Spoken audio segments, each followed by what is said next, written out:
If you're a beginner witch, you may be curious about Mabon. As we will discuss, Mabon is the second harvest festival of the Wheel of the Year. In this video, we will discuss Mabon, we will go over the magical correspondences for Mabon, and I will give you 3 rituals that you can do. These rituals don't have to be elaborate or complex, but you should do whichever one resonates with you the most. You can even simplify them further and make something that is completely unique to you. It is perfectly fine and even acceptable or encouraged to kind of customize your own celebration to the way that you work, to what resonates with you the best, so that it is tailored completely to your likes and your lifestyle and your preferences. I'm a big fan of using what you already have on hand. Let's get into it. Hi, I'm Jen. I own a company called Jen and Tonic, and we are here today to discuss the Wheel of the Year. Let's start off with talking about what is Mabon and why you should be celebrating it. Mabon is the autumnal or fall equinox. That's it, it's just another name for it. Mabon is the pagan celebration of the fall equinox or autumnal equinox. It is the second harvest festival of the autumn, fall, whatever you want to call it. It falls between Lunasa, which is the beginning of August, and Halloween, or aka Samhain in certain traditions. Mabon is also considered pagan Thanksgiving, without the problematic things that are associated with Thanksgiving here in the US. The Wheel of the Year, if you aren't familiar with it, is composed of 8 holidays. Each solstice, each equinox, all 4 of those have their own Sabbath associated with them. And then there are also like the off kind of like ones that fall in the middle, like Lunasa and Samhain, Imbolc, and Beltane. Those are kind of the big ones. Equinoxes are when the light is fully balanced between light and dark. So you have equal parts day and night on the equinoxes. And then the solstices are, you've got your winter and your summer solstice, you've got your fall and your spring equinox. Your solstices are when like the longest night of the year or the longest day of the year, where you have the most sunlight or the most darkness of the year falls on those days. Just in case you didn't know or weren't thoroughly familiar with what solstices and equinoxes are. Mabon is also considered pagan Thanksgiving, only without like the genocide and revisionist history that we've been taught in our schools. The theme of Mabon is gratitude, bounty. We are kind of collecting what we have produced this year, and the Earth's bounty is a theme, and we are celebrating what the Earth has given us. We are celebrating and sharing what we have harvested as we save up and prepare for the cold, dark months of winter ahead. Other names for Mabon include Harvest Home, Feast of the Ingathering, Alban Elfed, which is Druid, Pagan Thanksgiving, which we've already discussed, and there are several other Celtic and Gaelic terms for it that I am not comfortable pronouncing because I don't speak those languages very well. So I will let you go search those on Google or something. So when is Mabon? Mabon falls in, it is the fall equinox, as we've discussed, which falls somewhere between September 20th and the 22nd. This year it happens to fall on the 22nd, which is a Monday. Some people in various traditions celebrate Mabon on the nearest full or new moon, and celebrate according to the lunar calendar. I actually have a couple of friends who celebrate according to the lunar calendar. I believe they will be celebrating it on the 21st, which is the new moon. Let's go over a brief history of, and I mean brief, history of Mabon. It is a modern celebration of the harvest season and celebrates the abundance of the earth as we enter into harvest, like the height of harvest season. Mabon is also a plea to the gods to keep you bountiful throughout the cold, dark looming winter months. The term Mabon was first used in 1970 by Aidan Kelly. Mabon ap Modron is a figure from Welsh mythology, where he is a son of Modron, and is tied in with Arthurian legend. So if you're into, like, the legend of the Knights of the Round Table and all that stuff, you might be familiar with Mabon ap Modron, or his father. Mabon ap Modron and his mother may have been deities in the Welsh traditions, although a lot of that information has been lost throughout the years. Let's discuss some correspondences that go along with Mabon. First up, crystals that are associated with Mabon include amber, green aventurine, citrine, lapis lazuli, beautiful, it's one of my favorites, hematite, my favorite, and jasper. The colors of Mabon are brown, red, orange, gold, and yellow. Foods that have strong associations with Mabon include apples, oats, root vegetables, corn, and pomegranates. The pomegranates really tie in with if you're familiar with the Greek mythology about Persephone and her descent into the underworld. Herbs and plants that are associated with Mabon include apples, oak, acorn, chamomile, yarrow, rosemary, sage, and copal. If you aren't familiar, I'm going to assume that you're familiar with most of those. Yarrow is an herb that grows widely throughout the U.S., pretty common here, and it is absolutely wonderful when it's used as a styptic to stop bleeding.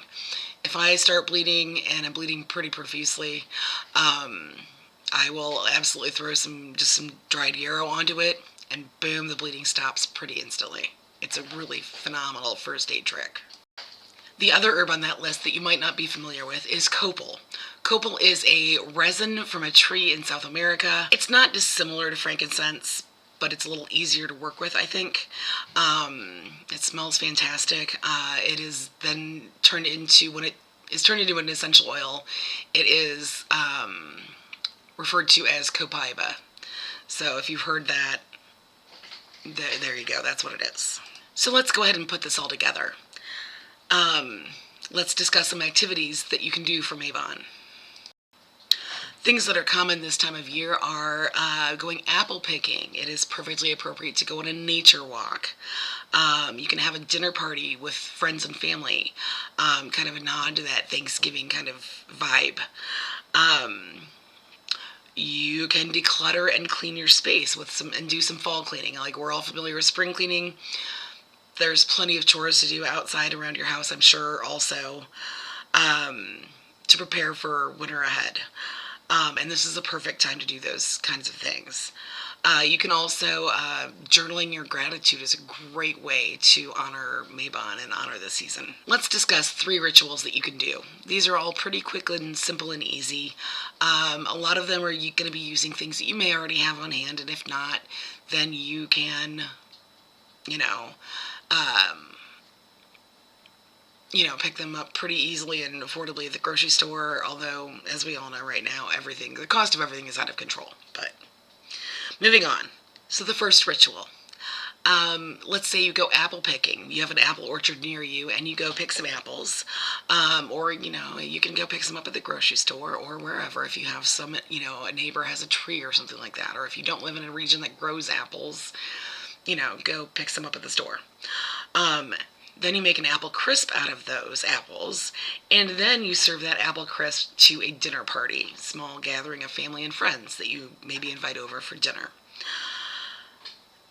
Of course, it would be ideal to have a Mabon candle at the center of your dining room table as you are, serving this lovely dinner. This appeals so much to my inner kitchen witch. It is ridiculous. I actually have my favorite apple dessert is an apple crisp that my mom used to make when I was a kid. I usually make it about once a year. It's about this time of year. Let me know in the comments if you want, and I will do a separate video making that apple crisp and show you how to make it and give you the full recipe, etc. I'm not here to gatekeep. We're here to have fun. The second ritual I would like to suggest is a candle ritual. So maybe you light some incense, light a candle, meditate on what you are grateful for this season and what you've harvested this year, both physically and metaphysically. Think of things in which you have really been abundant, and ways in which you have been bountiful this year, and meditate on your gratitude for those things. You can even do this while journaling about your experience and what you're grateful for. That's a wonderful way to kind of top off this ritual. The third ritual I'm going to suggest is a bath ritual. Maybe you find a really nice bath bomb and use some nice bath salts, or find a nice cleanser that is seasonally appropriate, and you use all of those things. As you're drawing your bath, you set some mood music. You light a candle. A Mabon candle would be great here.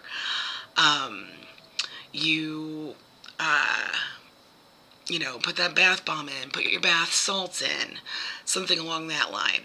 And then you take a bath, and while you're bathing, meditate. Meditate about what you're grateful for. Meditate about what is abundant in your life right now.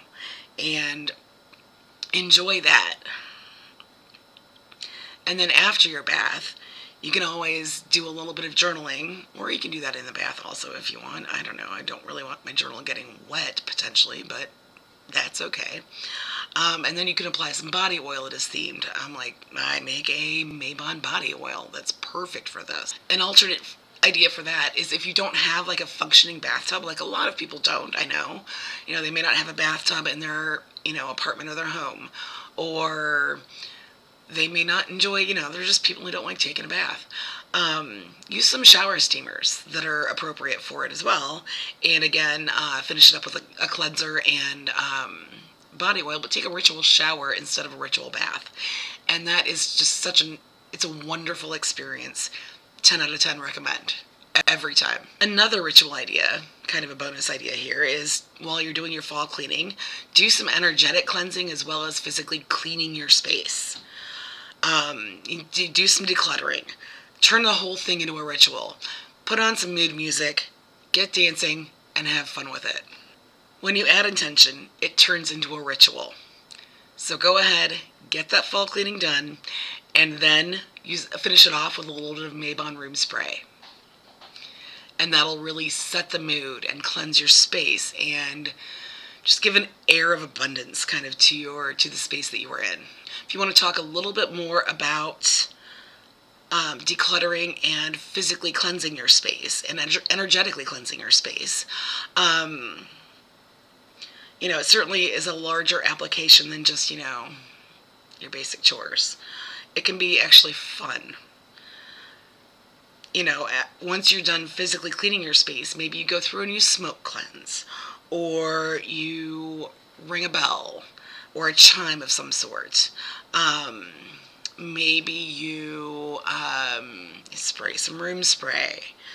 And then you're going to just kind of reset the energy in your space, and with an air of gratitude for what has already come about for you this year, and with an air of looking to what is going to propel you through the winter months, the cold, the dark, the gross. I don't like winter. Why do we have to do winter? It sucks. But basically, you're just going to finish that up by smoke cleansing or otherwise purifying and resetting the energy in your space. Boom, there you go. One last ritual done. Now that you know a lot more about Mabon, go ahead and leave me a comment down below and let me know how you will be celebrating. That's it for today. Join us next week when we will get into discussing Samhain, aka Halloween. Spooky season is here, kids. Of course, all of the products that I mentioned in this video are available on my website, somewhere around here.